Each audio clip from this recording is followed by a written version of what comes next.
नमस्कार दोस्तों।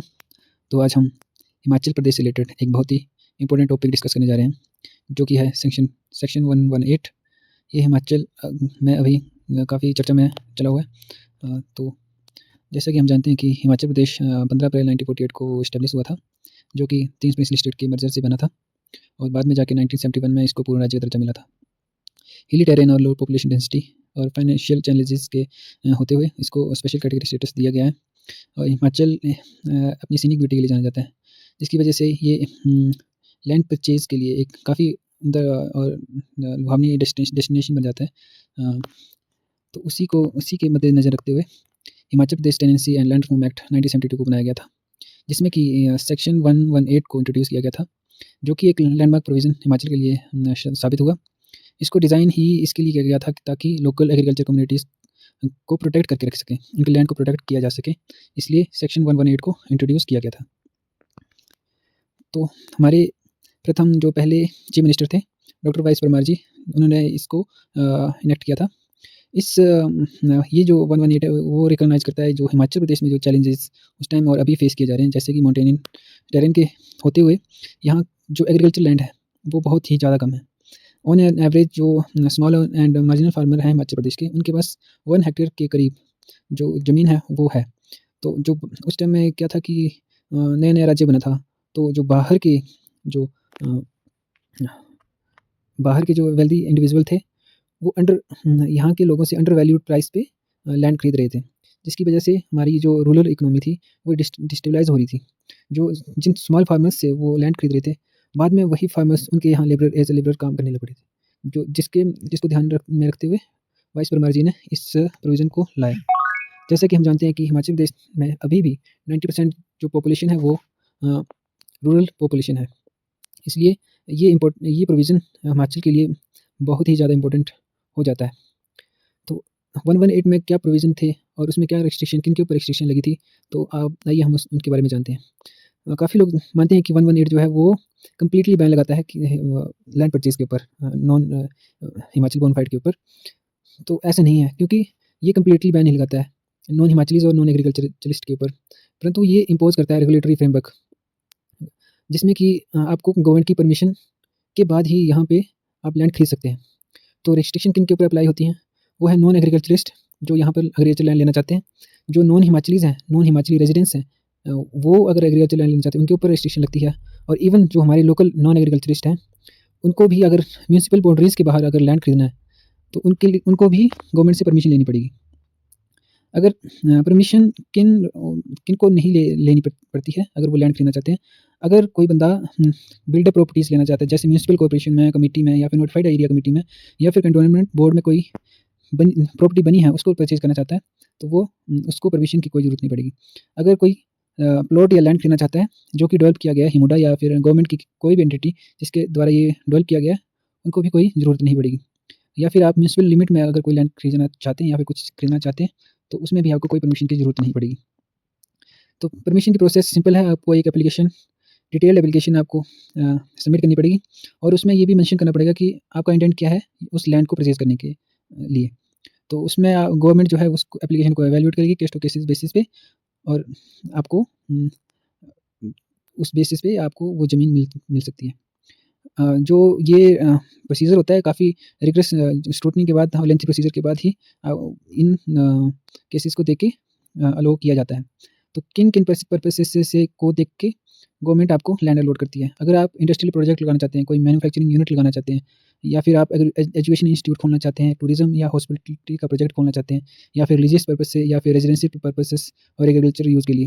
अगर आप रेजिडेंशियल पर्पसेस से लेना चाहते हैं तो उसमें अगर 1972 जब ये एक्ट आया था, उससे पहले या उसके बाद से आप कंटिन्यूअस हिमाचल में काम कर रहे हैं, तब मिल सकता है आपको रेजिडेंशियल पर्पज़ से एग्रीकल्चर यूज़ के लिए।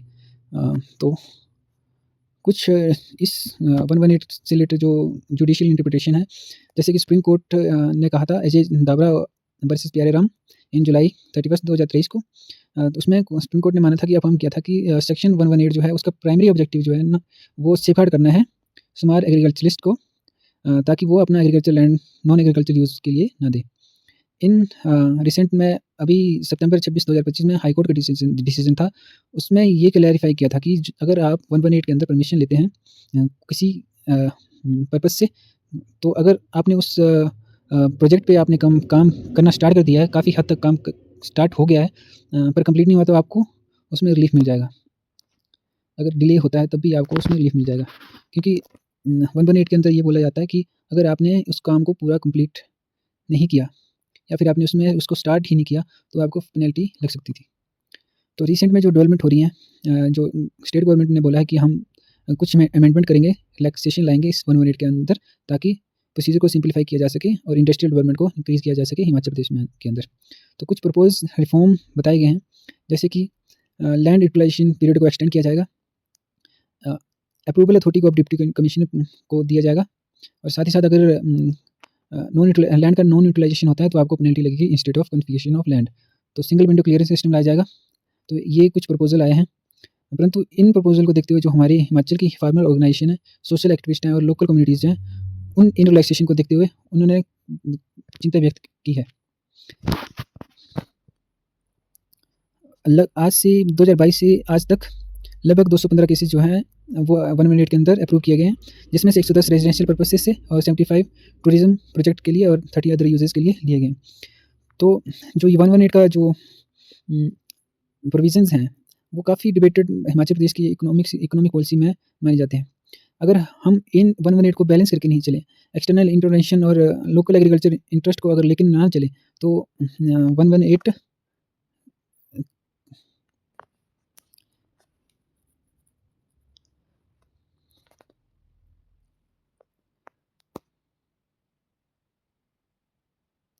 118 की जो प्रोविज़न है वो काफ़ी डिबेटेड 118 के प्रोविज़न जो हैं वो काफ़ी डिबेटेड है हिमाचल प्रदेश की इकोनॉमिक पॉलिसी के अंडर। तो इस 118 में जो प्रोविज़न है उनको बैलेंस करके हमें चलना चाहिए, ताकि हम एक्सटर्नल जो इन्वेस्टमेंट है उसको अट्रैक्ट कर सकें, साथ ही साथ हम लोकल एग्रीकल्चर इंटरेस्ट और कल्चर आइडेंटिटी को भी प्रोटेक्ट करके चल सकें। तो अगर रिलैक्सेशन होती है तो कुछ बेनिफिट्स हैं जो हिमाचल को हो सकते हैं, जैसे कि अगर रिलैक्सेशन होती है तो ये काफ़ी अट्रैक्टिव डेस्टिनेशन बन जाएगी हिमाचल प्रदेश प्राइवेट और पब्लिक सेक्टर के लिए, इन्वेस्टमेंट के सेक्टर के लिए, और जिससे कि जॉब क्रिएशन होगी, हिमाचल की जो यूथ है उनको एम्प्लॉयमेंट अपॉर्चुनिटीज़ मिलेंगी, और जो लोकल एंटरप्रेन्योरशिप है उसको भी बूस्ट मिलेगा। जैसे कि हम जानते हैं कि हिमाचल प्रदेश में जो एम्प्लॉयमेंट रेट है वो काफ़ी ज़्यादा बढ़ चुका है, तो इसमें काफ़ी फ़ायदा होगा अगर बाहर की इंडस्ट्रीज़ यहाँ पे आती हैं तो। थर्ड है एक्सेस टू फाइनेंस।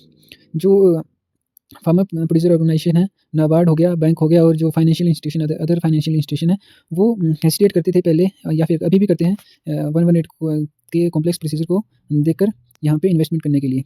तो अगर रिलैक्सेशन होती है तो फाइनेंस भी एक्सेसिबिलिटी भी इंक्रीज़ होगी हिमाचल प्रदेश में, और उससे क्या होगा कि ईज़ ऑफ डूइंग बिज़नेस भी बढ़ेगा, जिससे कि हमारी नेशनल रैंकिंग भी इंक्रीज़ होगी, और ये एक काफ़ी अट्रैक्टिव लोकेशन बन जाएगी रिस्पॉन्सिबल इन्वेस्टर और बैलेंस डेवलपमेंट के लिए। और प्रोसीजर स्ट्रीमलाइन होंगे, जैसे कि ड्यूटी कमिश्नर को एम्पावर किया जाएगा अप्रूवल देने के लिए, जिससे सिंगल विंडो क्लियरेंस सिस्टम को भी बढ़ावा मिलेगा, और जिससे जो प्रोजेक्ट्स हैं वो डिले नहीं होंगे, ईजिली लैंड अलॉट हो जाएगा, और साथ ही साथ रेड टेपिज्म को भी मिनिमाइज़ किया जा सकता है। और उसके जो सिक्स्थ है, उससे अनयूज़्ड लैंड जो या फिर अंडर यूटिलाइज्ड लैंड जो है हमारे पास हिमाचल प्रदेश में, उसको भी हम प्रोडक्टिव इनकम जनरेटिंग यूज़ में ला सकते हैं। कुछ जो मेजरली हिमाचल प्रदेश 118 के लिए बहुत ही ज़्यादा भावुक है, इसलिए उसके जो कॉन्सिक्वेंसेज़ हैं कुछ उनको भी हमें ध्यान में रखकर चलना चाहिए। कुछ कॉन्सिक्वेंसेज़ हैं, जैसे कि सोशल और इकोनॉमिक इम्पैक्ट क्या पड़ सकता है इससे हिमाचल प्रदेश में। अगर रिलैक्सेशन मिलती है 118 के में, तो ये फ्लड गेट ओपन हो जाएँगे, जिससे वेल्दी आउटसाइडर जो है वो लैंड परचेज़ करेगा हिमाचल प्रदेश में, जिससे कि जो स्मॉल एंड मार्जिनल फार्मर है उसकी डिस्प्लेसमेंट हो सकती है, और उनके इंस्टीट्यूशनल प्रॉपर्टी जो है वो भी उनसे छीन सकती है।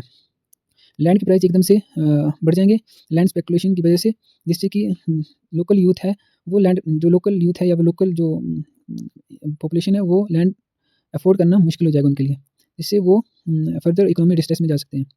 इससे लैंड माफिया की प्रेज़ेंस को भी इंक्रीज़ मिलेगा, जिससे हिमाचल प्रदेश जैसे शांतिप्रिय राज्य में और सद्भावना वाले राज्य में अगर लैंड माफिया बढ़ते हैं, तो हिमाचल प्रदेश के लिए काफ़ी नुकसानदेह हो सकता है।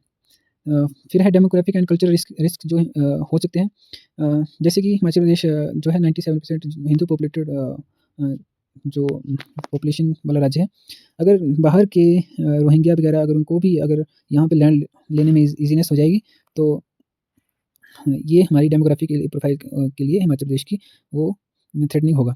हिमाचल प्रदेश का जैसे यूनिक कल्चर है, हेरिटेज हमारी यूनिक है, तो अगर इन्फ्लक्स होता है नॉन हिमाचलीज़ का, तो ये हमारी हिमाचलियत के लिए डायरेक्ट थ्रेट बन सकता है। सबसे मेजर जो एनवायरनमेंट है कंसर्न, वो है एनवायरमेंटल कंसर्न, जो एनवायरमेंटलिस्ट वार्न करते हैं, क्योंकि 118 जो है ये रिस्ट्रिक्शन लगाता है एनवायरमेंट चेंज जो बड़े-बड़े प्रोजेक्ट कर सकते हैं हिमाचल प्रदेश में, उनको रिस्ट्रिक्ट करता है। जैसे कि बहुत बड़ी कमर्शियल कंस्ट्रक्शन हो रही है, ओवरबर्डनिंग जो हो रही है हिमाचल में, जो माउंटेन्स इकोसिस्टम की, जिससे कि हमारा इकोसिस्टम जो है वो काफ़ी फ्रेजाइल इकोसिस्टम है, जिससे कि नेचुरल डिज़ास्टर और लैंडस्लाइड और फ्लड होने के जो चांसेस हैं वो बढ़ जाते हैं, अगर बड़े-बड़े कमर्शियल प्रोजेक्ट लगते हैं हिमाचल की फ्रेजाइल इकोसिस्टम में। उससे क्या होगा कि डिफॉरेस्टेशन होगी, अनरेगुलेटेड जो टूरिज़्म अभी भी हम फेस करते हैं, डिफॉरेस्टेशन जो फोर लेनिंग से हो रही है, या फिर होटल बन रहे हैं, बड़ी-बड़ी बिल्डिंग बन रही हैं, तो उससे काफ़ी हमारा जो एनवायरनमेंट है स्टेट का, वो डिग्रेड हो रहा है, और हमारे नेचुरल रिसोर्सेज जो हैं वो भी एक्सप्लॉइट हो रहे हैं। तो इसी को मद्देनज़र रखते हुए जो हमारे प्रथम मुख्यमंत्री थे, उन्होंने बोला था कि सेक्शन 118 जो है हिमाचल के गरीब किसानों को ज़मीन के अभाव और बाहरी दबाव से बचाने के लिए सरकार का कर्तव्य है कि वे प्रदेशवासियों के हितों को ध्यान में रखते हुए इस प्रावधान में किसी भी तरह की छेड़छाड़ न करें। हिमाचल की असली पहचान और संस्कृति की रक्षा के लिए ज़मीन का संरक्षण सबसे ज़रूरी है। तो इसी के साथ मैं आपकी इजाज़त चाहता हूँ। होप आपको इस 118 के बारे में काफ़ी अच्छी जानकारी मिली होगी। धन्यवाद।